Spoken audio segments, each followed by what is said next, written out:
Hello, അസ്സലാമു അലൈക്കും. Welcome back to my channel. എല്ലാവരും സുഖമായിട്ടിരിക്കുന്നു എന്ന് കരുതുന്നു. അപ്പോൾ എപ്പോഴും പറയുന്ന പോലെ തന്നെ എൻ്റെ ചാനൽ ആദ്യമായിട്ട് കാണുന്നവരാണെങ്കിൽ സബ്സ്ക്രൈബ് ചെയ്യാൻ മറക്കരുത്. ഇവിടെ കാണുന്ന ഓൾ എന്ന ഓപ്ഷൻ വേണം നിങ്ങൾ എനേബിൾ ചെയ്യാൻ. എന്നാലേ ഞാൻ ഫ്യൂച്ചറിൽ ഇടുന്ന വീഡിയോസ് നിങ്ങൾക്ക് നോട്ടിഫിക്കേഷനായിട്ട് വരുള്ളൂ. അപ്പോൾ ഇന്ന് ഞാൻ സൽക്കാരങ്ങളൊക്കെ വിളമ്പാൻ പറ്റുന്ന ഒരു പുതുമയാർന്നൊരു ചോറിൻ്റെ റെസിപ്പി ആയിട്ടാണ് വന്നിട്ടുള്ളത്. എല്ലാവരും വീഡിയോ മൊത്തത്തിൽ കാണാൻ ശ്രമിക്കുക. ഇതൊരു അറബിക് റൈസ് റെസിപ്പിയാണ്. എല്ലാവരും ഇത് വീട്ടിൽ ട്രൈ ചെയ്ത് നോക്കുക. അപ്പോൾ ഇൻഷാല്ലാ നമുക്ക് വീഡിയോയിലോട്ട് പോവാം. ഈ റൈസിൻ്റെ പേര് കബാലിയത്ത് എന്നാണ്. ഇത് ബീഫ് കൊണ്ടും വെക്കാം, ചിക്കൻ കൊണ്ടൊക്കെ നമുക്ക് വെക്കാൻ നല്ല ടേസ്റ്റാണ്. ഇന്ന് ഞാൻ വെച്ചിട്ടുള്ളത് ബീഫ് കൊണ്ടാണ്. അപ്പോൾ ഇതിലേക്ക് എന്തൊക്കെയാണ് വേണ്ടത് എന്ന് നോക്കാം. ഞാൻ 2.5 കിലോ ബീഫാണ് എടുത്തിട്ടുള്ളത്. നല്ല ഫ്രഷ് ബീഫാണ്.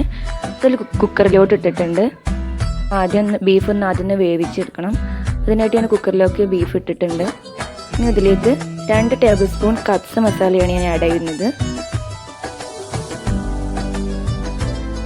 അതിനോടൊപ്പം തന്നെ ഒരു 1.5 ടേബിൾ സ്പൂൺ പെപ്പർ പൗഡറാണ് ആഡ് ചെയ്തിട്ടുള്ളത്.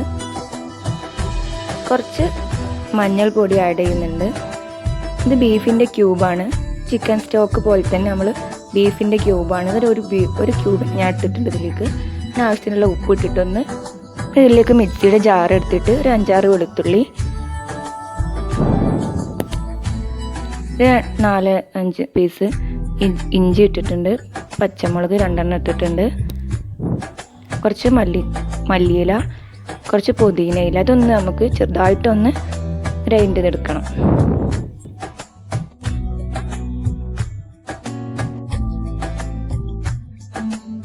പേസ്റ്റ് ആക്കണമെന്നൊന്നുമില്ല. എന്നിട്ട് ഇത് അതിലോട്ടൊന്ന് ആഡ് ചെയ്ത് കൊടുക്കുക. ഒരു 2-3 ടേബിൾ സ്പൂൺ ഒന്ന് ആഡ് ചെയ്ത് കൊടുക്കുക. എന്നിട്ട് കൈ വെച്ച് നല്ലോണം ഒന്ന് മിക്സ് ചെയ്യണം. കൈ വെച്ച് മിക്സ് ചെയ്താലേ ശരിയാവുള്ളൂ. നല്ലോണം ഒന്ന് കൈ വെച്ച് മിക്സ് ചെയ്തിട്ട് വേണം ഇത് വേവിക്കാനും വെക്കാൻ വേണ്ടിയിട്ട്. സമയത്ത് നിങ്ങൾ ഉപ്പൊക്കെ നോക്കണം. ഉപ്പൊക്കെ റെഡി ആയിക്കണോ എന്ന് നോക്കണം. എന്നിട്ട് ആവശ്യത്തിനുള്ള ഉപ്പ് നമ്മൾ അതിലേക്ക് ചേർത്ത് കൊടുക്കണം. ഇത് സെറ്റായിട്ടുണ്ട്. എന്നിട്ട് ഇറച്ചി അതിൽ വേവുമ്പോഴത്തേന് നമുക്ക് ഇതിലേക്കുള്ള മസാല റെഡിയാക്കണം. അതിന് വേണ്ടിയിട്ട് ഞാനെടുത്ത് വെച്ചിട്ടുണ്ട്. അതിലേക്ക് കുറച്ച് സൺഫ്ലവർ ഓയിൽ ഒഴിക്കുന്നുണ്ട്. അതിലേക്ക് വലിയുള്ളി ഒരു 5 എടുത്തിട്ടുണ്ട്. വലിയുള്ളി അതൊന്ന് വഴറ്റി കൊടുക്കണം. വലിയുള്ളി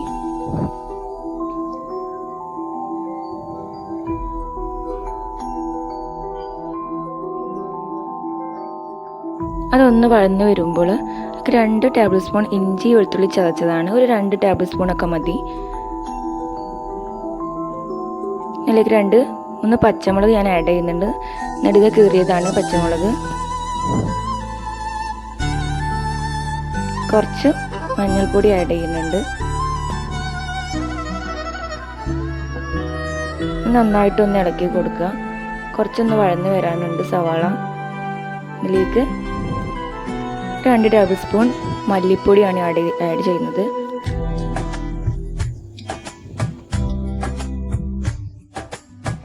പിന്നെ 1 ടേബിൾ സ്പൂൺ കബ്സ മസാല ആഡ് ചെയ്ത് കൊടുക്കുന്നുണ്ട്. ഇറച്ചി ഏതാണ്ടൊക്കെ ഒന്ന് വെന്തിട്ടുണ്ട് നമ്മൾ ബീഫ്.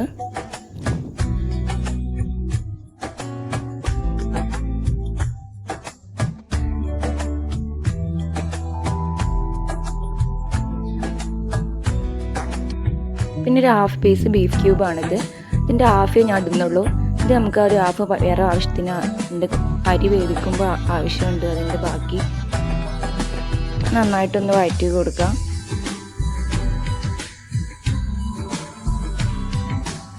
കുക്കറിൽ വേവാൻ വെച്ച ബീഫൊക്കെ ഇപ്പോൾ അത്യാവശ്യം വെന്തിട്ടുണ്ട്.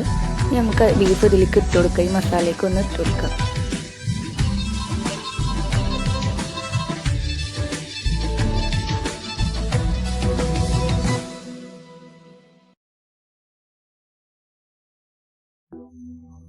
മൊത്തത്തിൽ ഞാൻ ഇതിലേക്ക് ഇട്ട് കൊടുത്തിട്ടുണ്ട്. കുറച്ച് വെള്ളം ഞാൻ ഒന്നും ഒഴിച്ചിട്ടില്ല ഫസ്റ്റ് വേവിക്കുമ്പോൾ. പക്ഷേ ഇതിൽ വെള്ളം അത് ഓൾറെഡി വേവുമ്പോൾ അത്യാവശ്യം വെള്ളം വരും. ആ വെള്ളമാണിത്. പക്ഷേ ഇത് 10-15 മിനിറ്റ് നിന്ന് ഈ വെള്ളം ഒന്ന് ഡ്രൈ ആവാൻ വെക്കണം. ആ സമയത്ത് ഞാനൊരു 1 table spoon pepper powder add ചെയ്തിട്ടുണ്ട്. ഈ സമയത്ത്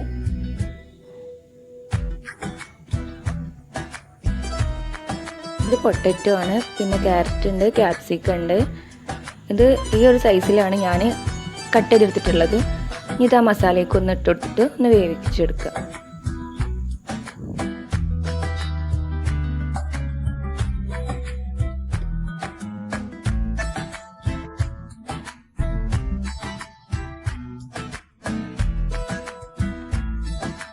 കുറച്ച് മല്ലിയില അരിഞ്ഞിട്ടതാണ്, അതിലേക്ക് ചേർത്ത് കൊടുക്കുക. കുറച്ച് പുതിന ഇലയുണ്ട്, അത് അതിലേക്ക് ഇട്ട് കൊടുക്കുക. ഇത് കുറച്ച് ലെമൺ ജ്യൂസാണ്, ഒരു നാരങ്ങയുടെ ജ്യൂസാണ്, അത് ലെമൺ ജ്യൂസാണത്. അപ്പം കുറച്ചും കൂടി ഡ്രൈ ആവാണ്ട് അവിടെ കിടന്ന് ഡ്രൈ ആവട്ടെ. അപ്പോൾ നമുക്ക് ചോറ് റെഡിയാക്കാൻ ഒരു പോട്ട് വെച്ചിട്ടുണ്ട്. ഞാൻ അതിൽ കുറച്ച് സൺഫ്ലവർ ഓയിൽ ഒഴിച്ച് കൊടുത്തിട്ടുണ്ട്. ഞാനിപ്പോൾ തന്നെ കറാമ്പൂ, പട്ട, ഏലക്ക അതൊക്കെ എടുത്തിട്ട് അതിലേക്ക് ആഡ് ചെയ്ത് കൊടുക്കുക. ചെറുതായിട്ടൊന്ന് മിക്സ് ചെയ്ത് കൊടുക്കുക. ഞാനിതിലേക്ക് 2 കിലോ അരിയാണ് എടുത്തിട്ടുള്ളത്. അരി എടുത്ത് ആ പാത്രത്തിൽ തന്നെ ഞാൻ അളവ് എടുത്തിട്ടാണ് വെള്ളം ഒഴിച്ചിട്ടുള്ളത്. നമ്മൾ നേരത്തെ മാറ്റി വെച്ചുള്ള ഒരു ബീഫിൻ്റെ ക്യൂബിൻ്റെ പകുതി, ആ പകുതി ഇതിലേക്ക് വെള്ളത്തിലേക്ക് ഇട്ട് കൊടുക്കുക. പിന്നെ ഡ്രൈ ലെമണാണ് ഞാൻ എടുക്കേണ്ടത്. ഡ്രൈ ലെമൺ ഇല്ലാത്തതുകൊണ്ട് ഞാൻ ഇതാണ് എടുത്തിട്ടുള്ളത്. അതിലേക്ക് 1 സ്പൂൺ കബ്സ മസാല ആഡ് ചെയ്ത് കൊടുക്കുക. അതിനോടൊപ്പം തന്നെ സോൾട്ട് ആഡ് ചെയ്ത് കൊടുക്കുക. അരി വേവിക്കാനുള്ള 2 ടേബിൾ സ്പൂൺ സോൾട്ട് ഞാൻ ആഡ് ചെയ്ത് കൊടുത്തിട്ടുണ്ട്. ബീഫിൻ്റെ മസാല ഒക്കെ ഒന്ന് റെഡി ആയിട്ട് വരുന്നുണ്ട്. കുറച്ചും കൂടി ഒന്ന് വെള്ളം ഡ്രൈ ആയി കിട്ടാനുണ്ട്. അപ്പോൾ അത് അവിടെ ഇരുന്ന് ഡ്രൈ ആവട്ടെ. ആ സമയത്ത് ഞാൻ 1 ടേബിൾ സ്പൂൺ ഗീ ആണ് ആഡ് ചെയ്ത് കൊടുക്കുന്നത് അതിൽ. അപ്പോൾ ചോറിന് വേവിക്കാൻ വെച്ച് വെള്ളമൊക്കെ ഒന്ന് തിളച്ച് വരാൻ സമയമായിരിക്കണം. അതിലേക്ക് ഞാൻ 3 ടേബിൾ സ്പൂൺ ബീഫിൻ്റെ മസാല ആഡ് ചെയ്ത് കൊടുക്കുന്നുണ്ട്. ചെറുതായിട്ടുള്ളൊരു ടേസ്റ്റ് കിട്ടാൻ വേണ്ടിയിട്ടാണ് ചോറിന്.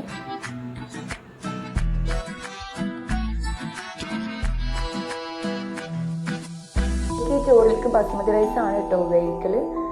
കൈമ റൈസ് ഉപയോഗിച്ചിട്ടും തിരക്കിടൊന്നുമില്ല. പക്ഷേ എൻ്റെ കയ്യിലിപ്പോൾ ബസ്മതി റൈസ് ഇല്ലാത്തതുകൊണ്ട് ഞാനിപ്പോൾ കൈമ റൈസാണ് ഇതിലേക്ക് ഇടാൻ നിൽക്കുന്നത്. ബസ്മതി റൈസ് ആയിരിക്കും ഒന്നുകൂടി കാണാനൊക്കെ കുറച്ചും കൂടി ഭംഗി. അപ്പോൾ ഇതിലേക്ക് ഞാൻ അരി ഒന്ന് ഊറ്റിയിട്ട് കൊടുക്കുകയാണ്.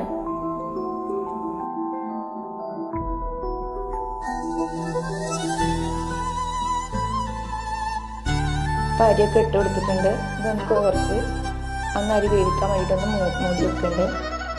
തിളച്ച് വരാൻ തുടങ്ങിയിട്ടുണ്ട്. ഒന്ന് ഇളക്കി കൊടുക്കുകയാണ് ഞാൻ. അപ്പോൾ അരി ഏകദേശമൊക്കെ ഒന്ന് കുക്കായി വരുന്നുണ്ട്. കുറച്ചും കൂടി ഒന്ന് വെള്ളം ഡ്രൈ ആയി കിട്ടാനുണ്ട്. വെള്ളത്തിൻ്റെ മെഷർമെൻ്റൊക്കെ കറക്റ്റാണ്.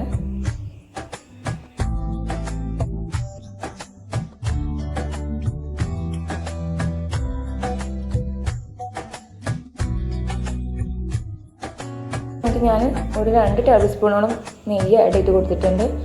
ഒന്ന് സ്ലോ ഇത്തിരി 4 പച്ചമുളക് ഞാൻ ഇതിലിട്ട് കുത്തി വെക്കുന്നുണ്ട്. എന്നിട്ട് ലോ ഫ്ലെയിമിൽ ഇട്ടിട്ട് ഒന്ന് ദമ്മിട്ടിരിക്കണം നമുക്ക്.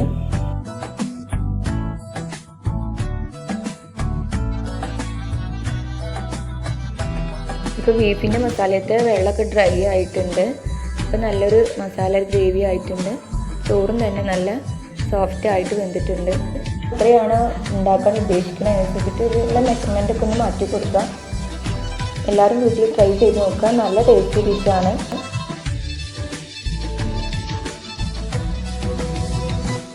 ഇതേപോലെയല്ല, നമ്മളിത് സെപ്പറേറ്റ് ആണ് ഇത് സെർവ് ചെയ്യുന്നത്. ഒരു കിടിലൻ ഡിഷാണിത്.